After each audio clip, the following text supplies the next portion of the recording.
Hello and welcome to Gear Guide. I'm Michael Stenbakken. Today's video is on 12-volt cordless drills. We're going to see which one of these drills blew the others away and which one just went up in smoke. 12-volt drills are perfect for homeowners, DIYers, and professionals who want a compact drill. But every manufacturer claims their drill is the best. And from reading reviews online, it's hard to tell how good one drill is compared to the others. So I rounded up 10 of the most popular 12-volt drills on the market today and ran them through a series of tests to see how they all perform.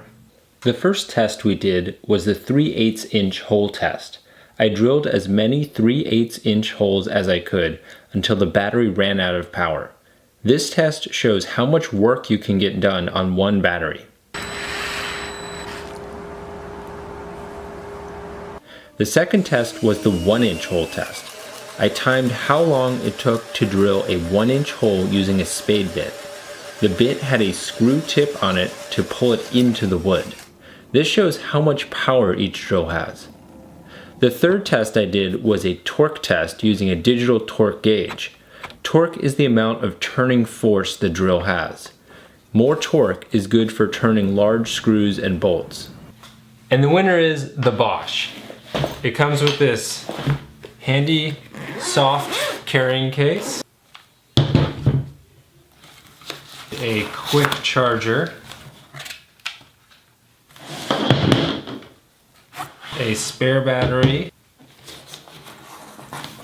and a couple of drill bits. The Bosch blew away the other drills in the number of 3/8 inch holes it could drill at 174 holes. The next closest was the Milwaukee at 103. This was thanks to the Bosch's large capacity 2 amp hour battery. You're going to be able to do a lot of drilling and screwing before you need to swap out your battery. The Bosch was the second fastest drill with the 1-inch spade bit at 7.4 seconds, just behind the DeWalt at 7.2 seconds.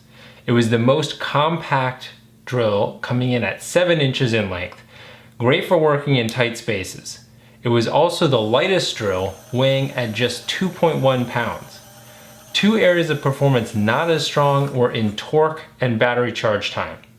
It was 4th place in torque at a still respectable 163 inch-pounds. It was one of the slower drills to recharge the battery at 80 minutes.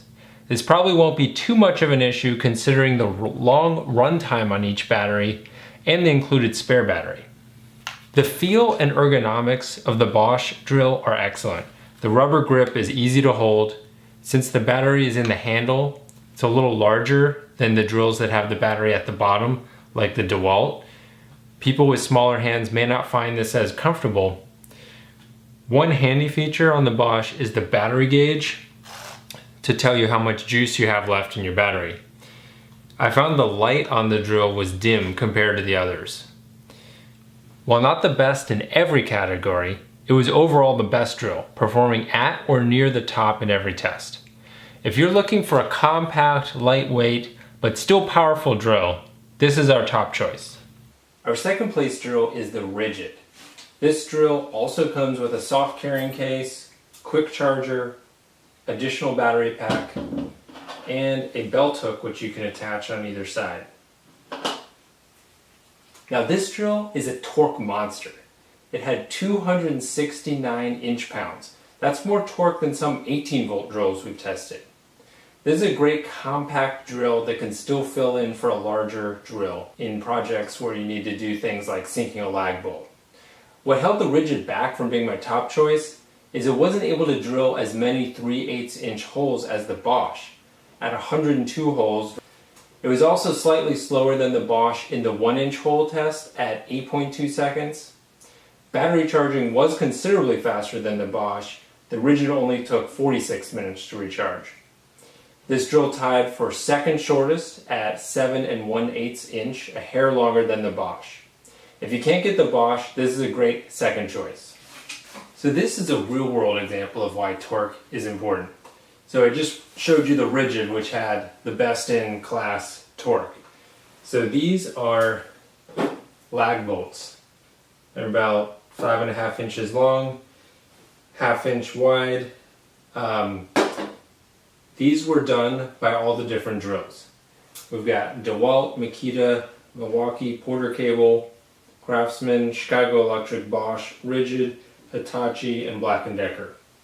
So you can see the Ridgid and the Milwaukee are the two drills that had the most torque. They're the drills that got the lag bolts in the furthest. In third place is the Milwaukee.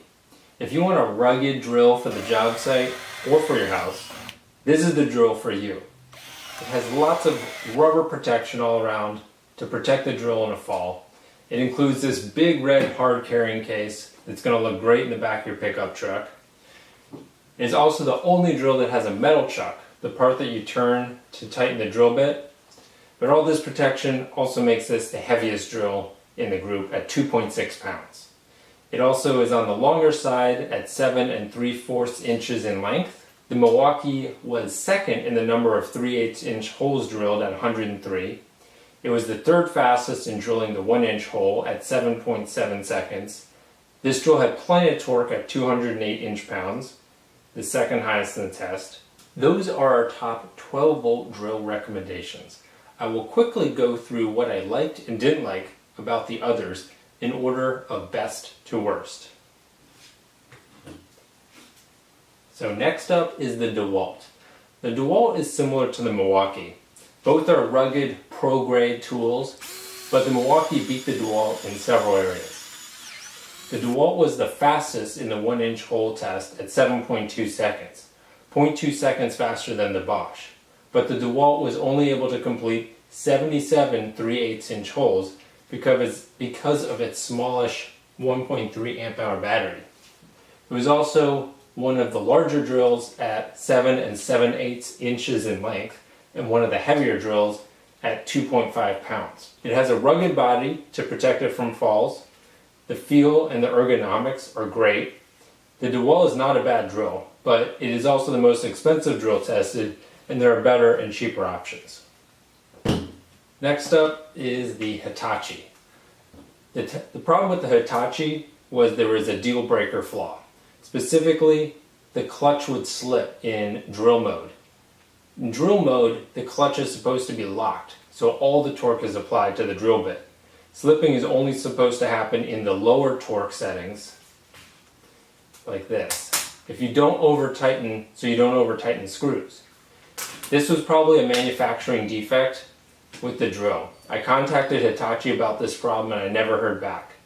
The slipping clutch problem was not only annoying, but it affected the drill's performance in the torque test because the clutch would start slipping, and in the 1 inch hole test. Putting that aside for the moment, the performance of this drill was about average, and this drill would be fine for smaller projects. The Hitachi is the least expensive drill to come with 2 batteries. If it wasn't for the clutch issue, I would recommend this as a good budget option. The next 3 drills, the Craftsman, Chicago Electric, and Black & Decker, all cost $50. Of those 3 drills, the Craftsman had the quickest battery charger by far at 32 minutes. All 3 of the $50 drills come with 1 battery and no case. If you're going to be working on larger projects, you'll want to buy another battery.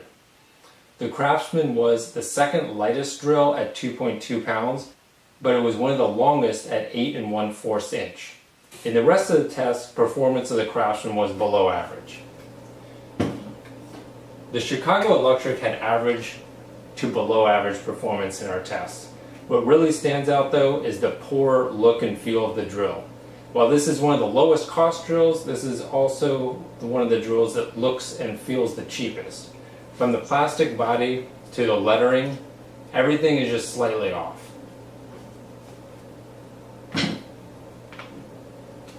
Black & Decker was the least expensive drill in the comparison, but it was also the only drill with a single speed. There's no speed selector up here like on the others. All the others have 2 speeds, which lets you pick from high speed and low speed. In high speed, you have low torque. In low speed, you have high torque. Depending on what you are working on, one will be better than the other. For drilling, you want high speed, and for screwing, you want low speed. Since this drill has 1 speed, it's a compromise of a medium speed, medium torque. Because of this, it has the lowest amount of torque in the test. The Black & Decker was also the slowest to recharge its battery at 184 minutes. That's 3 hours and 4 minutes. I hope you're not in a rush, or you're going to need to buy another battery pack also. Next up, Porter cable. High price, low performance make this one of the worst values. This drill is going to be okay for smaller jobs, but there are better options. One cool, nice to have feature only this drill had is a magnetic bit holder on the top. This is a really handy way to hold your bit.